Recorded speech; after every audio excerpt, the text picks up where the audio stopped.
Bom dia, boa tarde, boa noite. Meu nome é Kalel e esse é mais um dia do nosso programa de leitura da Bíblia. Muito obrigado pela sua presença. Te convido a sentar aqui comigo, pegar a sua água, o seu chá, o seu café e irmos para mais um dia de leitura. Hoje vamos ler Jeremias do capítulo 27 ao capítulo 30 e estamos no nosso dia 229 de leitura consecutiva. Bora lá então? Jeremias capítulo 27. A canga de madeira. Logo depois que Zedequias, filho de Josias, se tornou rei de Judá, o Senhor Deus me mandou fazer uma canga de madeira com tiras de couro e colocar no meu pescoço.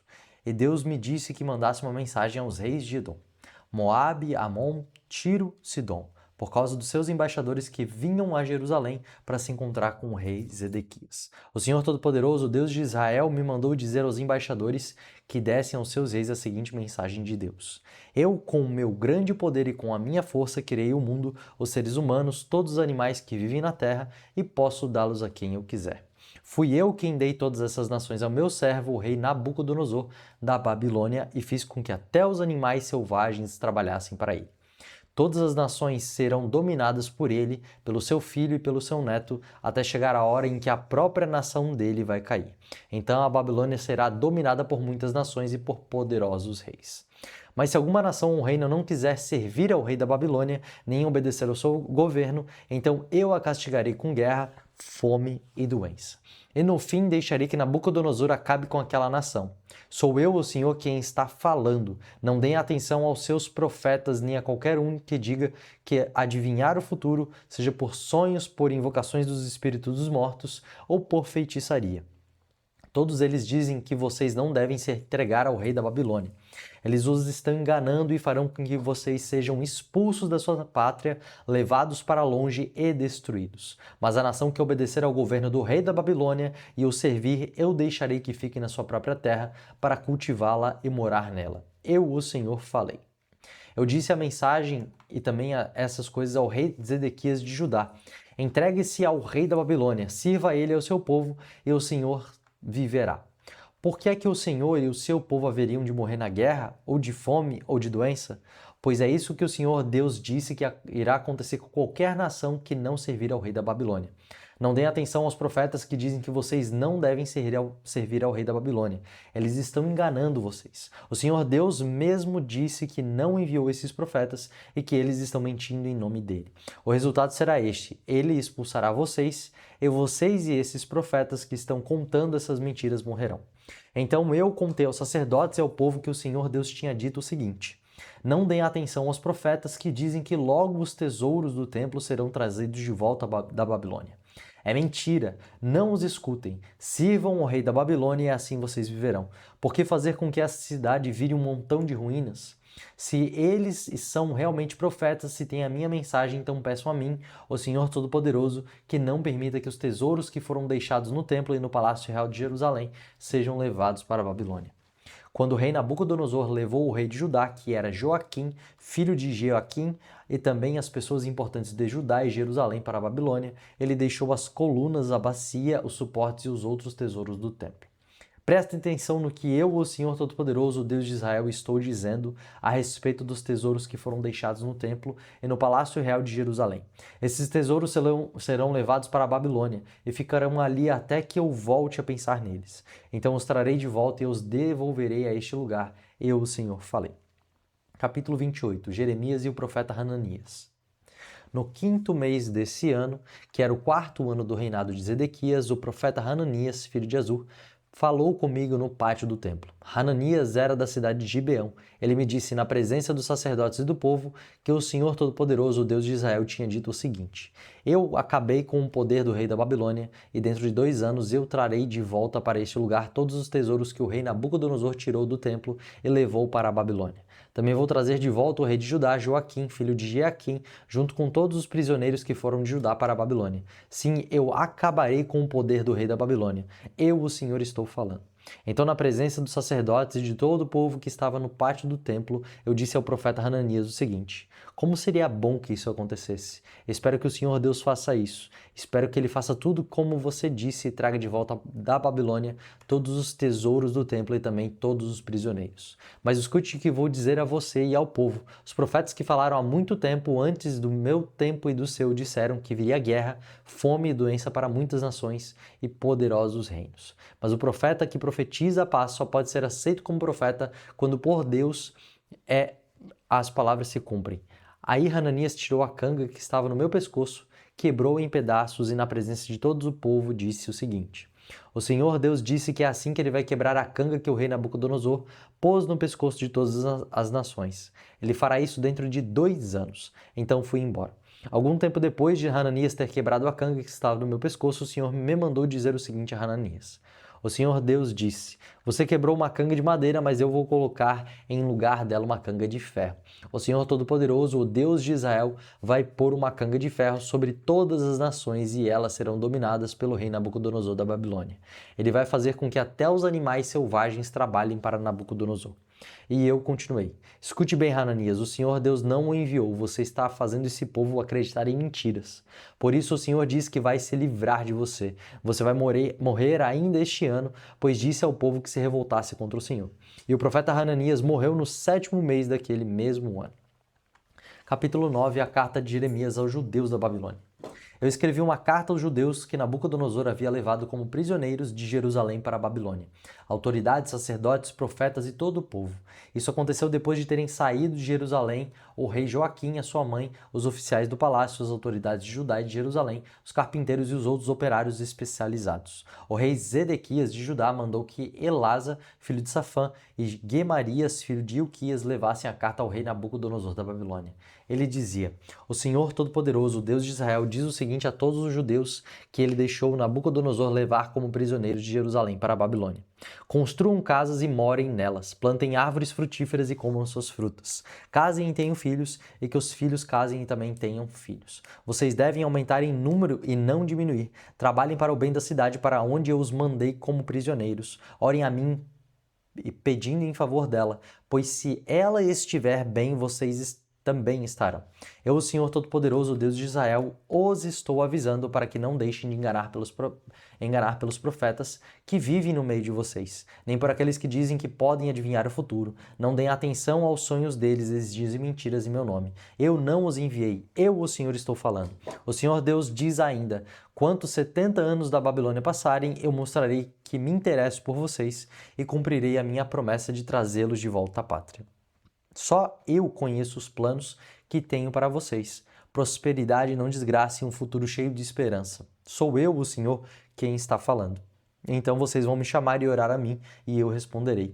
Vocês vão me procurar e me achar, pois vão me procurar com todo o coração. Sim, eu afirmo que vocês vão me encontrar e que eu os levarei de volta à pátria. Eu os ajuntarei de todos os países e de todos os lugares por onde eu os espalhei, e levarei vocês de volta à terra de onde os tirei e levei como prisioneiros. Eu, o Senhor, estou falando. Vocês dizem que o Senhor lhes deu profetas aí na Babilônia. Prestem atenção no que ele diz a respeito do rei que ocupa o trono de Davi e a respeito dos moradores de Jerusalém, isso é, dos parentes que não foram levados com vocês como prisioneiros. O Senhor Todo-Poderoso diz: Eu mandarei contra eles guerra, fome e doença, e farei com que sejam como figos estragados, ruins demais para serem comidos. Eu os perseguirei com guerra, fome e doença, e as nações do mundo ficarão horrorizadas com o que virem.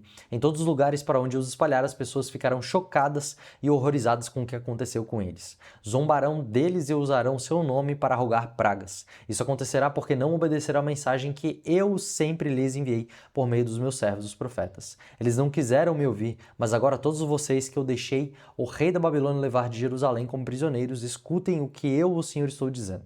O Senhor Todo-Poderoso, o Deus de Israel, falou contra Acabe, filho de Colaías, e contra Zedequias, filho de Mazéias, que estão usando o nome de Deus para anunciar mentiras. Deus disse que os entregará nas mãos do rei Nabucodonosor da Babilônia e que este os mandará matar diante dos olhos de vocês. Quando aqueles que foram levados como prisioneiros de Jerusalém para a Babilônia quiserem amaldiçoar alguém, vocês vão dizer que o Senhor Deus faz com o que fez com Zedequias e a Acabe o que fizer com você, que foram assados vivos cativos por ordem do rei da Babilônia. Isso acontecerá com Zedequias e Acabe porque a sua conduta foi vergonhosa. Cometeram adultério e contra a vontade de Deus contaram mentiras em seu nome. Deus sabe o que fizeram e é testemunha contra eles. O Senhor falou. A carta de Semaías. O Senhor Todo-Poderoso, o Deus de Israel, me mandou dizer o seguinte a Semaías, da cidade de Nelão. Você enviou cartas em seu próprio nome a todo o povo de Jerusalém, a Sofonias, filho do sacerdote Maséias, e a todos os outros sacerdotes. Nessas cartas você dizia a Sofonias: O Senhor Deus o fez sacerdote em lugar de Joiada, e agora você é o chefe do serviço do templo. É seu dever mandar prender qualquer louco que quisesse passar por profeta e pôr uma coleira de ferro no pescoço dele. Então por que é que você não prendeu Jeremias, da cidade de Anatote, que tem bancado o profeta no meio do povo? Jeremias deve ser repreendido porque mandou dizer aos prisioneiros da Babilônia que eles iam ficar ali por muito tempo e que por isso deveriam construir casas e morar nelas, plantar árvores frutíferas e comer as suas frutas. O sacerdote Sofonias leu essa carta para mim. Então o Senhor Deus me ordenou que mandasse a todos os prisioneiros da Babilônia a seguinte mensagem a respeito de Semaías. Eu, o Senhor, castigarei Semaías e a todos seus descendentes. Eu não o enviei, mas ele falou com vocês como se fosse profeta e fez com que acreditassem em mentiras. Por isso, ele não terá descendentes no meio de vocês. Ele procurou levar o povo a se revoltar contra mim e por isso não viverá para ver as boas coisas que eu farei pelo meu povo. Eu, o Senhor, falei. Capítulo 30. Promessa de Deus. O Senhor, o Deus de Israel, me disse o seguinte: Jeremias, escreva num livro tudo o que eu lhe falei, pois está chegando a hora de que eu vou fazer voltar o meu povo, tanto Israel como Judá. Vou trazê-los de volta para a terra que dei aos seus antepassados, e eles serão donos dela novamente. Eu, o Senhor, falei. O Senhor Deus diz o seguinte a respeito de Israel e de Judá: ouvi um grito de terror, grito de medo e não de paz. Parem e pensem, será que um homem pode dar à luz uma criança? Então por que vejo todos esses homens com as mãos na barriga, como a mulher que está com dores de parto? Por que estão todos tão pálidos? Está chegando um dia horrível. Nenhum outro dia pode ser comparado com ele. Para os descendentes de Jacó será um tempo de aflição, mas eles serão salvos dela. O Senhor Todo-Poderoso diz: Quando esse dia chegar, eu quebrarei a canga que está no pescoço deles e arrancarei as suas correntes. Então eles não serão mais escravos de estrangeiros. Pelo contrário, servirão a mim, o Senhor, o seu Deus, e também ao descendente de Davi, que eu lhes darei como rei. Descendentes do meu servo Jacó, não tenham medo. Povo de Israel, não fique assustado. Eu os libertarei dessa terra distante, da terra onde vocês são prisioneiros. Os descendentes de Jacó voltarão e viverão em paz. Viverão em segurança e ninguém fará com que fiquem com medo. Sou eu, o Senhor, quem está falando. Estarei com vocês para salvá-los. Acabarei com todas as nações por onde eu os espalhei. Mas vocês não serão destruídos, vocês não ficarão sem castigo. Mas quando eu os castigar, não serei duro demais. Eu, o Senhor, estou falando. O Senhor diz à cidade de Jerusalém: o mal deste povo não tem cura, as suas feridas não saram. Não existe ninguém para cuidar de você, não há remédio para suas feridas e não há esperança de cura. Todos os seus amantes a esqueceram e não lhe dão confiança. Eu a ataquei como se fosse um inimigo. O seu castigo tem sido duro, porque os seus pecados são muitos e a sua maldade é grande. Não se queixe mais por causa dos seus sofrimentos, pois eles não têm cura. Eu a castiguei assim, porque os seus pecados são muitos e a sua maldade é grande. Mas agora todos os que a destruíram serão destruídos e todos os seus inimigos serão levados como prisioneiros. Todos os que perseguiram serão perseguidos e todos os que assaltaram serão assaltados. Os seus inimigos dizem: Sião é desprezada, ninguém se importa com ela, mas eu lhe darei saúde novamente e curarei as suas feridas. Eu, o Senhor, estou falando. O Senhor diz: eu trarei os descendentes de Jacó de volta para a sua terra e terei misericórdia de cada família. Jerusalém será construída de novo e no palácio morará gente outra vez. As pessoas que vivem ali cantarão louvores e darão gritos de alegria. Farei com que cresçam em número e sejam tratados com respeito. A nação se firmará como antigamente e a sua gente será forte de novo. Eu castigarei todos os que a fazem sofrer. O seu governador virá do seu próprio povo, será uma pessoa da própria nação. Quando eu o convidar, ele chegará perto de mim. Ninguém teria coragem de vir sem ser convidado. Eles serão o meu povo e eu serei o seu Deus. Eu, o Senhor, o falei. A ira do Senhor é uma tempestade, um vento forte que explodirá em cima da cabeça dos maus. E essa ira não acabará até que Deus faça tudo o que planejou. No futuro, o seu povo compreenderá isso muito bem. Essa foi a nossa leitura de hoje. Eu gostaria de convidar vocês para uma breve recapitulação a respeito do que nós lemos. No capítulo 27, o jugo da Babilônia, Deus manda Jeremias colocar um jugo sobre o pescoço como símbolo de que Judá e as outras nações seriam submetidas à Babilônia. Nabucodonosor seria usado por Deus como um instrumento de juízo, e Jeremias alerta o povo a não acreditar nos falsos profetas que prometeram libertação imediata. Já no capítulo 28, Hananias, o falso profeta, Hananias anuncia que em 2 anos Deus quebraria o poder da Babilônia e restauraria os exilados a Jerusalém. Isso acontece, mas a lembrança de Jeremias é que o verdadeiro profeta não é aquele que simplesmente fala, mas sim aquele que a sua palavra é confirmada por Deus. Hananias quebra o jugo de madeira de Jeremias, mas Deus revela que o jugo seria ainda mais pesado e anuncia sua morte 2 meses depois, e ele morre.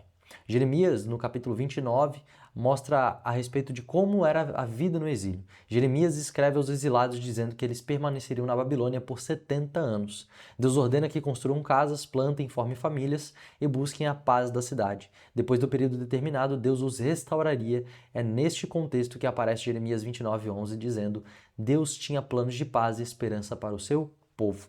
Jeremias, no capítulo 30, nós podemos ver que Deus promete uma restauração ao povo. E depois de muitos capítulos de juízo, nós começamos a ver as promessas de Deus a revelar a esperança e a restauração. Ele promete restaurar Israel e Judá, quebrar o jugo da opressão e fazer o seu povo voltar para Jerusalém.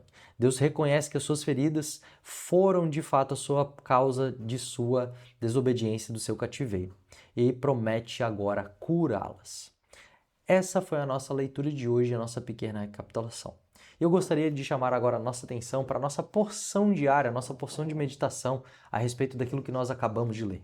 Jeremias 29, 11 ao 13 vai falar o seguinte: Sou eu que conheço os planos que tenho para vocês, planos de prosperidade, não desgraça, e um futuro cheio de esperança. Sou eu, o Senhor Deus, quem está falando. Então vocês vão me chamar e orar a mim, e eu responderei. Vocês vão me procurar e me achar, porque me procurarão com todo o seu coração. Esta é uma daquelas passagens super conhecidas na Bíblia que em algum momento você já ouviu, ou numa pregação na internet, ou no próprio momento que você estava na igreja. E como podemos ver do contexto dessa passagem, o povo não estava entendendo nada do que estava acontecendo e como Jeremias era capaz de falar uma coisa dessa. O povo tinha sido movido e exilado para uma terra distante das promessas de Deus, distante completamente de tudo aquilo que eles já tinham usufruído, e a capacidade de Jeremias falar ao povo esse tipo de palavra era motivo de confronto, era motivo de não entendimento, porque como que nós podemos experimentar de saber que Deus quer a nossa paz, a nossa segurança, sendo que Ele está nos extraditando para um lugar? A grande questão aqui é que o sentido e o resultado daquilo que Deus está prometendo é um pouco diferente do que os homens estavam esperando naquele momento.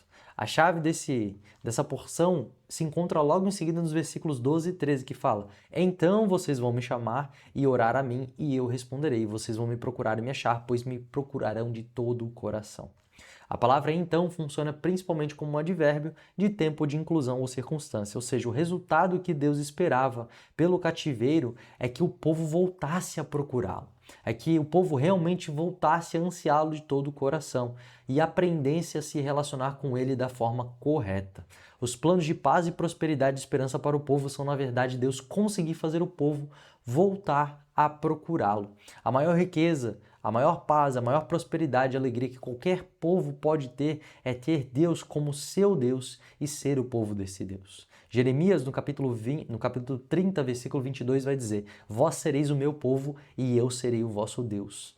A palavra de Deus, ela tem como um dos assuntos centrais essa tensão entre Deus desejar um povo e existir um povo que deve ser completamente exclusivo para Ele. Nós não precisamos de uma mansão, nós não precisamos de um carrão na garagem, nós não precisamos de uma empresa ou o emprego dos sonhos, uma família perfeita para aprendermos a ser o povo de Deus e para deixarmos Deus ser o nosso Deus. A grande da verdade é que muitas vezes aprendemos a fazer isso em maior intensidade, zelo e constância em momentos de dificuldade e não só em momentos de paz.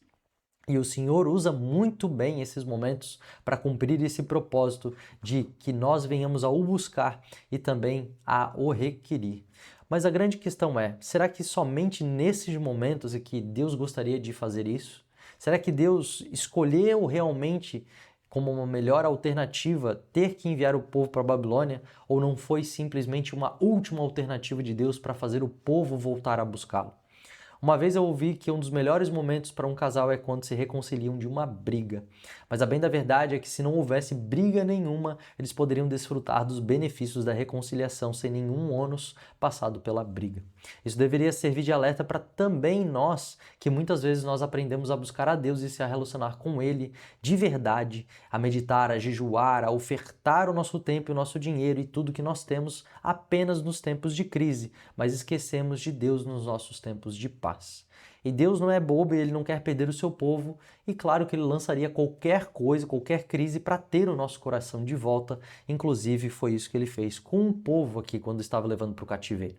Em 1 Crônicas 16:11, Davi vai falar o seguinte: buscai o Senhor e o seu poder, buscai perpetuamente a sua presença. Em outras passagens ou em outras versões nós vamos ver que fala que buscai a sua face constantemente. E a nossa vida com Deus deveria ser igual a um voto de casamento. Eu te recebo como meu marido, minha esposa, e prometo ser fiel a você, amar e te respeitar na alegria, na tristeza, na saúde, na doença, na riqueza, na pobreza, por todos os dias da minha vida, até que a morte nos separe. Nós deveríamos fazer esse tipo de voto de busca com o Senhor, assim como Davi fez em Salmos 27:4, que ele pediu uma coisa ao Senhor e a buscarei. Ele era apaixonado por Deus. E independente dos momentos da vida de Davi, ele perfeitamente o buscava todos os dias.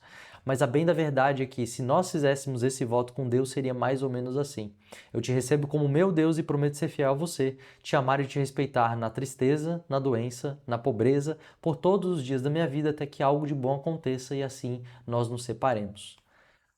Davi falava nesse mesmo salmo, Salmos 27:8, ao meu coração me ocorre, buscai a minha presença, buscarei, pois, Senhor, a tua presença. O maior anseio de Davi não era encontrar um momento de paz ou de tranquilidade na sua vida, era encontrar o Senhor. E por isso que ele desfrutava do que ele desfrutava, por isso que ele vivia o que ele vivia. Independente das guerras, independente de perseguições, independente até mesmo de construir um palácio, de ter todos os seus desejos e os seus afagos naturais completamente satisfeitos, Davi falava uma coisa: eu quero Deus, independente de o que eu estou vivendo. E era por isso que ele era chamado de homem segundo o coração de Deus, porque todo o coração dele era envolto pela presença e pelo anseio, pelo desejo da pessoa de Deus. E essa sempre foi a proposta de Deus para o seu povo. A proposta de Deus e aquilo que Jeremias vai falar, que é colocar a lei de Deus na nossa mente, no nosso coração, era fazer com que nós venhamos a voltar para Ele, que nós viéssemos a o procurar de todo o coração. Quando Jeremias está falando que nós devemos procurar o Senhor de todo o nosso coração, ele não está falando de um momento específico, ele está falando de uma pessoa que nós deveríamos nos tornar diante de Deus. E eu acabo aqui hoje com essa seguinte reflexão: será que nós nos tornamos as pessoas segundo o coração de Deus somente na crise? Ou nós integralmente queremos ser as pessoas segundo o coração de Deus? Não apenas para um momento, mas para uma vida inteira. Que Deus te abençoe. Nos encontramos aqui amanhã e até mais.